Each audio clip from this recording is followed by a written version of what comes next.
Hi, welcome. My name is Eric B. Chu from Chu Homes here in Silicon Valley. My headquarters are, I guess I would say, Los Altos, within Intero Real Estate Services, part of Berkshire Hathaway Home Services.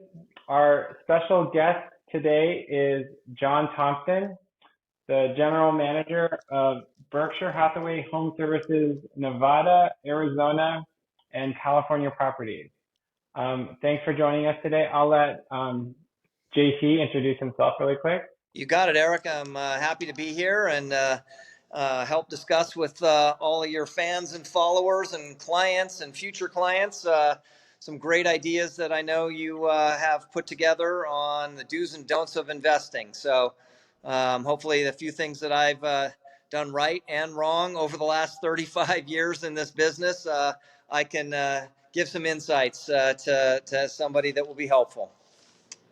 Yeah, so the topic of today's webinar is going to be top 10 real estate investor mistakes to avoid, right? So we're going to be talking about different types of real estate investment that you can do and some of the important things to consider in your journey for real estate investing. So myself, I'm an investor, and JC, I would say, is an extremely experienced investor. So we'll be going through different topics on that front. And so we'll just jump right into number one, the commercial real estate investment versus residential, right? And so part of residential, I would say, is even considered commercial. So on the residential side, generally, we are talking about single family homes, condos, and townhouses, right? And as soon as you get to multiple units on a property, then a lot of times that's considered commercial, right? So duplex, triplex, fourplex, and then even larger apartment buildings, right? Apartment communities, right? But that's kind of what a lot of people think about when they're thinking about investments in real estate. But there's also commercial, right? And there's a ton of different choices on commercial, right? You have office buildings, you have strip malls, right? You can even just buy land, right? So I'll let JT kind of expand on that a little bit. Yeah. I mean, it's unlimited amount of different classifications to consider when investing on the commercial side. Like you mentioned a few of them from retail centers, office centers, residential multi-unit properties, land development opportunities. So there's as many different ways that you can consider investing in real estate as you can imagine. And we're not going to go deep into this, but you can also invest in groups of people, right? As well as individually by yourself, right? Yeah, Mainly this, go ahead. I was going to say that's probably the best way to dip your toe in the water if you're new, is to Yeah. be a part of a larger group of an LLC that is putting together funds to make a purchase that you could be a part of and learn from. There's a lot of times those create opportunities that you would never have to be able to purchase by yourself. Plus, it's a good way to learn. You get in Yep. with smaller fractions of dollars. Yep. And it's very important to do due diligence on that as well. And so if you're interested in that, definitely reach out to me. I don't sponsor any, right? But I could definitely point you in the right direction on who to talk to. We'll jump into number two now, in terms of types of investments, and we'll be looking at where you invest, right? So there's within California, there's many choices, right? So I'm here in Silicon Valley, Santa Clara County, right? So the local Bay Area, right? JT grew up here as well. But there's also outside of our area, right? So different parts of California, and you can even start looking out of state, right? So you can look in Texas, right? It's been very popular. Florida, right? I've heard of Idaho, right? But there's a lot of choices. So you're not limited, right, to investing in real estate only in your backyard, right? So you have options, right, as well. Yeah. Again, it opens up. Don't let the landscape of where you live limit your thinking when it comes to commercial. Because in general, it doesn't require as much day-to-day attention, depending on the asset structure you're talking about. But you want to be able to be be able to travel to see your investment within a short period of time. Um, that's always better. It's always better when the owner of the property is visiting and checking in on tenants and lessors and lessees and everybody that you're dealing with. So they know that you're not an absentee owner. That's a bad thing to be when it comes to commercial investing. Yep. And so I'll briefly talk about the least amount of work right on the commercial side would be like owning land and doing what's called a triple net lease, right, to your tenant, right? So they'll in that instance, your tenant is responsible for all the upkeep and taxes on property taxes on your property, right? So you'll just be getting what we like to call in the business mailbox money, right? So it'll just come consistently in the mailbox, right? So you could buy a Dollar General, right? The land for a Dollar General, right? Or you could buy a freestanding Starbucks, for example, right? Yep. Those are common, usually common, business, triple net options are with bigger retailers like Starbucks. I have one with a DaVita dialysis where, we have the building, but they go in and do all the maintenance, all the care, everything to maintain the building and the structure. All the tenant improvements are, all on the tenant. So it does. Those are the simplest to manage because the tenant takes care of most of the work at the property. Yeah, so what I see from my clients here is like if they're owning duplexes or apartments or multifamily, right, which a lot of times if you're self-managing requires a lot of work, right? So you're day-to-day working with the tenant and you're getting older and you want less involvement in your real estate investments, then a natural way to go is to move that towards to triple net properties, right? Then it's significantly less work, right? If you want to be less involved in the day to day. You're not getting the call on Thanksgiving Eve that the plumbing is backed up in my at the property and need it addressed right away. You generally you get to avoid those types of calls, which are a nice feature. Exactly. So we'll talk about number three now. And when you're trying to make your first or your latest real estate investment is trying to time the market, right? I think a lot of times we look in the rearview mirror, right, when we're trying to make a decision. And what I always read about investments is that past performance doesn't predict future returns, right? So it's very challenging to time the market, in my opinion, whether that be in real estate or in other types of investments as well, right? And so I think it comes down to what you believe the fundamentals of your investment are, right? So if you think that real estate is a good place to invest, then I think if you have a long time horizon, then timing it in the short run is not necessarily not too necessary, right? If you're playing a short-term game, then it matters quite a lot. But if you're looking over a long time horizon, I think it's in my opinion, I'm biased. It's a very good investment.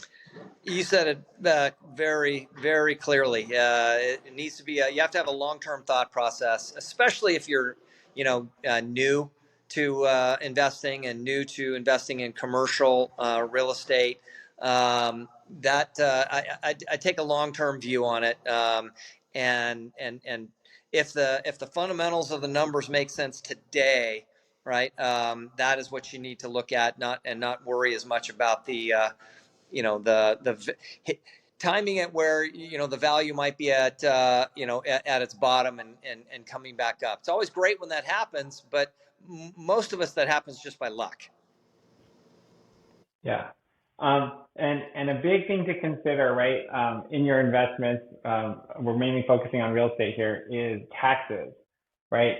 So there's two large taxes or two main taxes that we're going to be discussing. So point number 4 is when we talk about capital gains taxes, right? And number 5, we'll be talking about property taxes, right? So first, on number 4, capital gains taxes, right? So what is capital gains tax, right? So that is the increase in value of the property from when you bought it and to when you sold it, right? Your basis, right? Which you can increase, right, through improvements. But simply it's what you purchased it for, what you sold it for minus what you purchased it for, right? That gain, you would owe taxes on that, right? There are strategies to minimize and defer that, right? The most common one in real estate is called a 1031 exchange, right? We'll be doing a full webinar on that in the future, but essentially what that allows you to do is defer that capital gains tax and use the full proceeds of the sale of your real estate property as long as you purchase another real estate property within a given time period, right?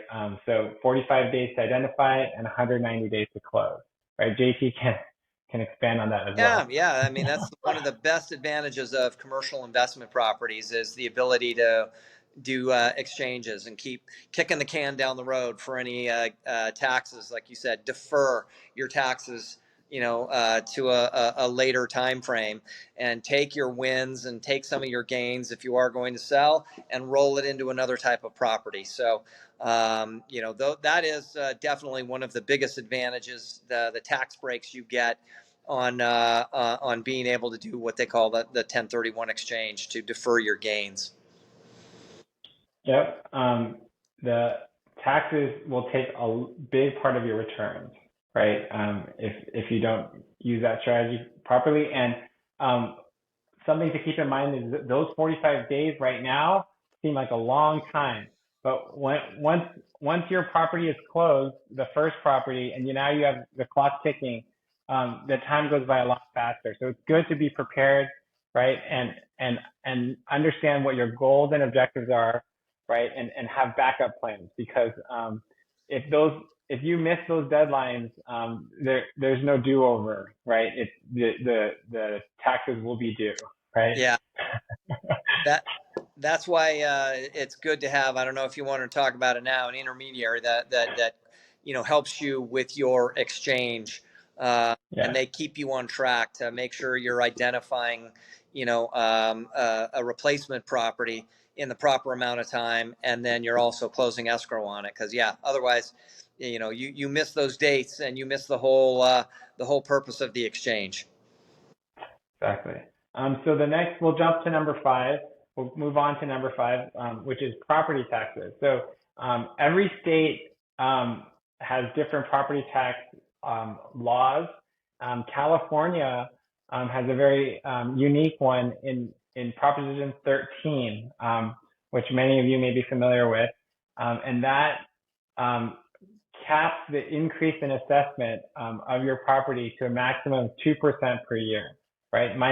And then in addition, there can be special assessments, right, which are voted on, which you would vote on, for example, for school districts, right, and maybe libraries and things like that. And so what that does many times to longtime homeowners, right, or investors, is that they feel like they're locked into their properties, right? Because like if they ever sell them, they'll be reassessed, right? What happened in the last few years was we passed what's called Proposition 19, and that allows seniors to move the property tax basis of their primary residence to another property in California.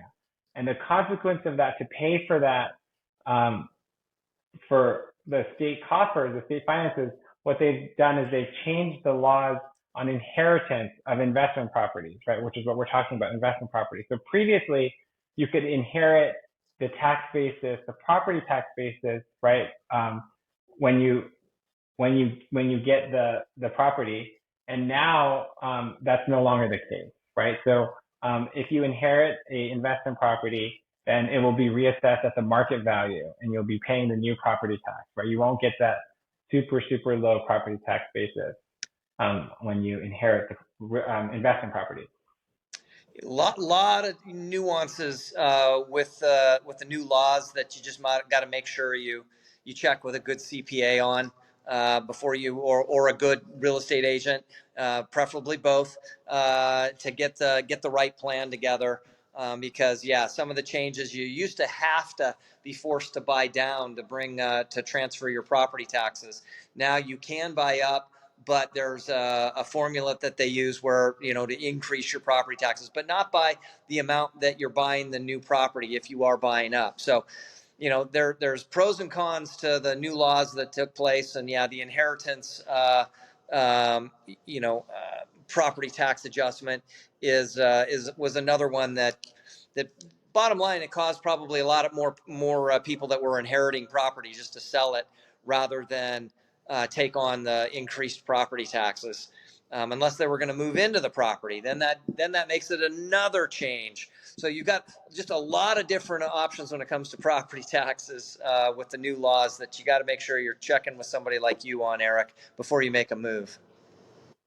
Yeah, and I just want to clarify that JT and I are not lawyers or accountants, right? And so we're not giving tax or legal advice, but I could definitely refer you to the appropriate professionals to give you that advice. So we're just talking in general about the different scenarios that you might encounter. So I think what I'm trying to do is provide a resource, right, to be a sounding board to point you in the right direction. Yep, it's accurate. Number 6 is when you're making your real estate investment, and this is similar on your primary residence, is not doing the proper inspection, right? So on the home inspection side, on the primary residence side, right, we're normally looking at termite inspections, home inspections, and maybe roof inspections. On the commercial investment side, there's a lot more investigations and inspections that you need to be aware of, right? So like zoning, right? If you're trying to purchase a property that's zoned for one thing, but you want to do something else, right? Environmental, right? Inspections, right? So like if there's any contamination in the soil, right? You might be responsible financially and legally, right? For liability on that for claims, right? So making sure that you have the full understanding and scope of your responsibilities as a potential new owner, right, of a property that you might not be familiar with if you were just previously experienced only with, like, for example, single family homes. Yeah, you can also add in there the biggest difference also is, the lease agreements and the tenants. They become an important piece of the value of a building. And so, yeah, not only do you need to understand if the roof and the air conditioning and the foundation is stable, you need to read and understand the lease agreements and who the tenant is. I'm a partial investor in a building that a Starbucks happens to be in. And, as long as the Starbucks is in there and they have a long-term lease, because they're usually very reliable tenants for a long-term lease, it keeps the value of the building high. If you have a tenant that defaults on a lease or vacates or leaves, the value of your building, it can considerably change depending on who the tenant is that you're attracting. So, the physical structure, but also the financials, the P&L, the lease agreements, all those have to be inspected. Yep. So that's number 7. So that was a perfect segue into that. No, that's perfect, right? So understanding your tenants, your customers, right? So understanding the eviction laws, right, and property management, right? So like the lease. So in residential real estate, the properties are a lot of the property value is based on emotion, right? So, however, on the commercial side, it's almost entirely based on the numbers, right? So net operating income being a very important one, right? How much money is coming in per month, and all of that is derived from the lease, right? And there's many nuances, and it's very important to consult with a lawyer, right, in reviewing those leases when you're purchasing the property, because there can be lots of clauses to let them get out of things, right, to cancel the lease, right? And you want them out, right, from the lease, right? If they're causing damage to the property or affecting your other tenants, right, in your building, right? So it's essential to have all of that understood before you purchase a property, right? And also having the property management in place to take over the day-to-day management of the property, right? For finding new tenants, right, to manage the current tenants. Highly recommend you budget in to your analysis on the investment, a good property management company. They're worth their weight in gold. There's so many nuances, especially in multi-residential units, that you have to stay up on, right? That are changing about tenants' rights. That it's really important that you have a professional that is working side by side with you, and they keep you out of that hot water. Yep. And number 8 is about leverage, right? So your mortgage, right? How far you're extending yourself and what your debt to income ratio is. On the residential side, many times we have 30-year fixed mortgages, and that does not exist on the commercial side, right? So we'll have fixed for about 3 to 7 years, right? And then it's floating, right? So it's very important to be aware of what kind of leverage you're coming in with. So you might have seen in the news, right? Like hotels, right? Apartment building owners, right? Just walking away from properties, right? In the last few months and just giving them back to the lender. So essentially foreclosing on themselves, defaulting on the loan.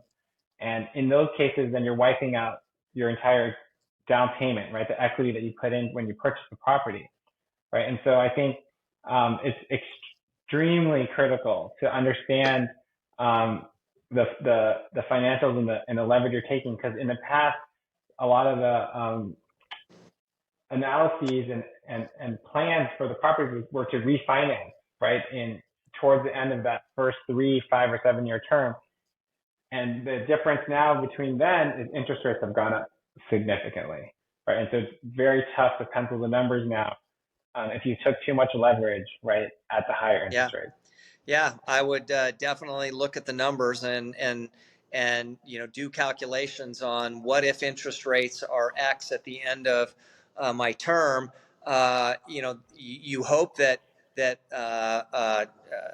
lease payments have gone up as well, but what if they don't? Because you just never want to be in a position where you have to sell, right? That's when you get in trouble in real estate, when you get backed into a corner where you have to sell something versus you want to sell something. So all your financial analysis should be, focused around, what if a worst case scenario happens? What if a tenant leaves for 2 months? Can I still manage the payment short term? And a lot of those loan payments, actually, they not only do they adjust after 7 years, sometimes they might be amortized over 30 years, but then they come due in 7. Yes, Not just right. change interest rates. No, the bank says no. You need to pay us back. This was only a 7 or 10-year loan, even though we amortized it over 30. So you have to be thinking about the numbers a lot more. But the nice thing is there's also a pretty decent variety of interesting commercial financing structures that you can put in place. Yeah. So we kind of briefly touched on this when we were talking about inheritance, right? And so number 9 is estate planning, right? Now you've bought some properties, right? And now you want to decide what to do with them when you pass, right? So that estate planning will relieve a lot of headache for your family, right? If you wish to have some sort of say and control over what happens after you pass away, then planning for it up front, right, provides the best method on that front, right? Yeah. I mean, a good trust attorney, again, worth their weight in gold. It's not as expensive as most people might think to do, create a living trust, just so there is clarity on what happens when you're no longer here.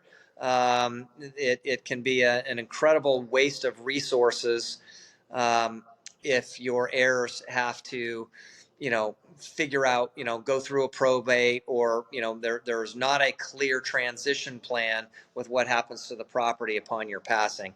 And they're fairly easy to do and fairly inexpensive nowadays to put in place. So everybody should have one. Yeah, like just a quick story, right? So one of my friends and clients right? They own multiple properties, and everything was in a trust except for, right, a farm in the Midwest, right? And it was just a little bit too expensive, right, to go over there, right, and get that recorded in the county, right, as part of the trust. And now, right, they're spending tens of thousands of dollars, right, and almost a year, right, of going through probate, right, in the court system, right, to try to resolve that, right, and get that, right, to the rightful place within the estate. And so, like, just a little bit of planning up front, right, would save a lot of headache down Yep. the road. Yep. Highly recommend it. Right. So number 10, right, I'll say is not working with the right team, right? And so part of that team on this real estate investing is your real estate broker, investor, agent, right? So I think it's mission critical to have the right team around you, right, in making your Let's investments. just be honest, Eric. Let's just say not having Eric represent you and help you, right? No, but I couldn't agree more. I mean, just the fact that you're putting this video out, letting people know of, hey, if you don't have the right people advising you, you're probably out a little bit over your skis, right? And you need a good real estate agent, you need a good CPA, you need a good property manager. And you have all those resources that you can refer people to, to make investing in real estate a smooth and fun and enjoyable experience. I couldn't say it better. So that wraps up today's video. In the future, we're going to be going through Proposition 19, 1031 exchanges. JT and I will do two more, one being on top 10 mistakes to avoid when selling your house and top 10 mistakes to avoid when buying a house. So thank you so much, JT, for joining us today, and we'll see you on the Thank next you, Eric. one.